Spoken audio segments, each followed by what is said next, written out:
Salut tout le monde, j'espère que vous allez bien. On va parler dans cette vidéo sur la Covid-19 et l'oxygénothérapie. Avant de commencer, pour des informations intéressantes sur la Covid-19, allez-y et aimez ma page sur Facebook. Les patients atteints du Covid-19 peuvent développer une pneumonie avec une détresse respiratoire aiguë, nécessitant l'hospitalisation. En effet, l'un des principaux dangers du Covid est que l'organisme vienne à manquer d'oxygène, ce qui peut entraîner la mort. Donc l'oxygénothérapie est primordiale chez ces patients. Tout d'abord, c'est quoi une insuffisance respiratoire aiguë? L'insuffisance respiratoire aiguë est une urgence thérapeutique, définie par l'incapacité brutale du système respiratoire à assurer une hématose satisfaisante. C'est-à-dire une inadéquation entre les besoins et les apports en oxygène. L'insuffisance respiratoire aiguë est de type 1, lorsqu'elle est hypoxémique, définie par une pression partielle artérielle en oxygène inférieure à 60 mm de mercure. Et de type 2, lorsqu'elle est hypercapnique, définie par une pression partielle artérielle en dioxyde de carbone supérieure à 45 mm de mercure. Dans le cas du Covid, en cas d'hypoxie sévère, on traite le patient par oxygénothérapie, tout simplement en lui assurant un apport d'air enrichi en oxygène, pour maintenir un taux normal d'oxygène dans le sang. Il ne s'agit pas d'un médicament qui vient soigner ou prévenir une maladie, il s'agit d'un traitement qui vient suppléer le manque d'oxygène, et qui n'a pas d'intérêt à titre préventif. Pour les sources d'oxygène. L'oxygène est un gaz incolore, inodore et sans saveur. Pour une utilisation médicale, l'oxygène peut être mis sous pression et livré sous obus de couleur blanc. En milieu hospitalier, les établissements disposent d'un circuit de distribution, qui alimente toutes les chambres, grâce à l'installation de prises murales. Un autre procédé peut être utilisé dans certains établissements ou à domicile, un extracteur d'oxygène, appareil électrique permettant la concentration d'oxygène à partir de l'air ambiant. Les dispositifs d'oxygénation. Parmi les dispositifs d'oxygénothérapie, il est classique de distinguer ceux permettant de délivrer de faibles débits, variant de 0,5 à 6 litres par minute, comme les lunettes et sondes nasales. Elles sont conçues pour délivrer de l'oxygène à débit faible à moyen, une fois que l'état du patient s'est stabilisé, et sont souvent plus acceptées par les patients, car elles n'entravent pas la communication, et permettent aux patients de manger, et de boire pendant qu'ils reçoivent de l'oxygène. Elles sont mal tolérées, et peuvent provoquer une gêne et sécheresse nasale, avec des débits supérieurs à 4 litres par minute. Si l'oxygénation est insuffisante, on utilise un masque à oxygène simple, qui permet de délivrer de débits moyens, entre 6 à 9 litres par minute. Le masque simple ne possède ni valve, ni réservoir, et est muni d'orifices sur les parois latérales permettant l'admission d'air et l'évacuation du gaz expiré. Le débit ne devra pas être inférieur à 6 litres par minute, pour éviter la réinhalation du CO2 expiré. Au-delà de 12 litres par minute, la fraction inspirée de l'oxygène n'augmente plus. Pour une oxygénothérapie à haut débit, on utilise un masque à réserve, dit parfois de haute concentration. Ce type de masque dispose d'un sac réservoir et de 3 valves, 2 sur les parois latérales du masque, et une au-dessus du réservoir. Le débit initial est de 15 litres par minute. Mais on peut le baisser à 12 litres par minute si la ventilation du patient est faible, et que le réservoir reste bien gonflé. Il ne faut pas baisser le débit en dessous de 12 litres par minute, à cause de risque de réinhalation du CO2 expiré, et risque d'augmenter le travail respiratoire, si le réservoir se vide au cours de l'inspiration. Le masque à haute concentration permet d'obtenir une fraction inspirée en oxygène proche de 90%. On parle maintenant sur la ventilation en pression positive continue, CPAP. La CPAP est un mode de support ventilatoire, permettant de traiter certains troubles respiratoires, comme l'apnée obstructive du sommeil. L'appareil CPAP conduit un léger flux d'air dans un masque nasal que le patient porte pendant la nuit.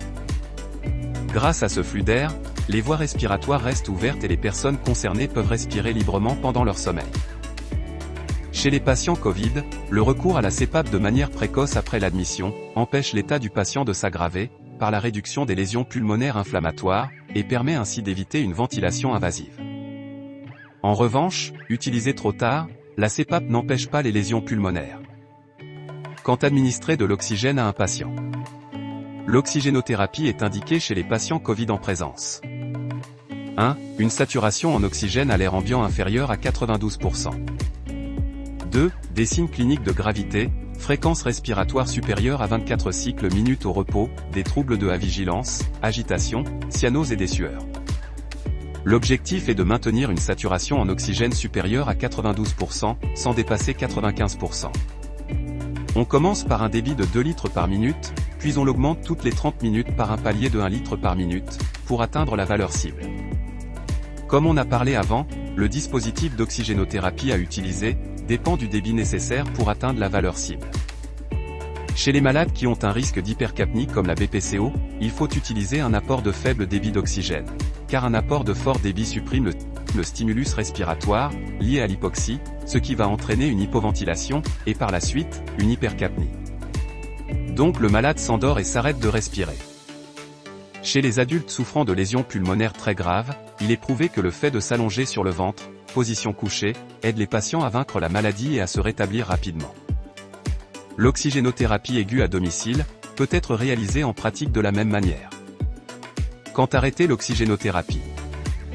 L'oxygénothérapie aiguë peut être arrêtée dès que la saturation en oxygène est de 92%. Le sevrage en oxygène doit être progressif, on diminue le débit d'oxygène toutes les 2 à 4 heures, en surveillant l'état clinique et la saturation. Avant d'arrêter l'oxygénothérapie, et quand on arrive à un débit de 1 litre, on garde celui-ci pendant 6 à 12 heures. La valeur cible de 92% est mesurée en position assise, au repos, sans supplément d'oxygène. L'effort peut également réduire la saturation en oxygène au-dessous de 92%, mais cette baisse n'est pas en soi une indication pour commencer une oxygénothérapie. Certains patients peuvent encore rester un certain temps, dépendant de l'oxygène. À leur sortie de l'hôpital, l'oxygénothérapie, jusqu'à un débit de 3 litres par minute, doit être continuée à l'aide d'un concentrateur. Dans la majorité des cas, ce besoin en oxygène diminuera avec le temps et disparaîtra complètement. Surveillance de la personne sous oxygénothérapie. On surveille les éléments suivants. 1. L'état de conscience, à la recherche par exemple, d'une agitation ou une somnolence. 2. La fonction respiratoire, par l'évaluation de la fréquence et l'amplitude respiratoire, sans oublier la saturation pulsée en oxygène. 3. La fonction cardio-circulatoire, par la mesure de la fréquence cardiaque et la pression artérielle. 4. La coloration des téguments, à la recherche d'une cyanose ou des sueurs. L'efficacité de l'oxygénothérapie est jugée par: premièrement, la diminution ou l'absence des signes de l'hypoxie, comme une cyanose, un battement des ailes du nez, une tachycardie, une polypnée, une diminution de la SpO2. Deuxièmement, la diminution ou l'absence des signes de l'hypercapnie, comme une agitation, une anxiété, vertige et des céphalées, sueur profuse, tremblement des doigts, crise convulsive, somnolence, voire un coma. On termine avec les effets secondaires de l'oxygénothérapie. L'oxygène, comme tout médicament, peut être potentiellement néfaste.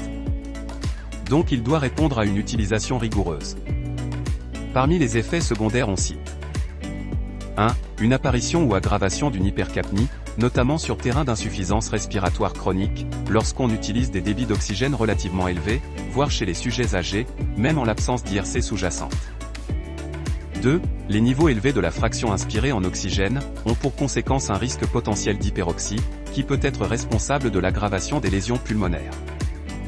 3. Risque de contamination bactérienne par les dispositifs d'humidification, type barboteur. Merci d'avoir regardé ma vidéo, si vous l'avez aimé, mettez un j'aime. Peace.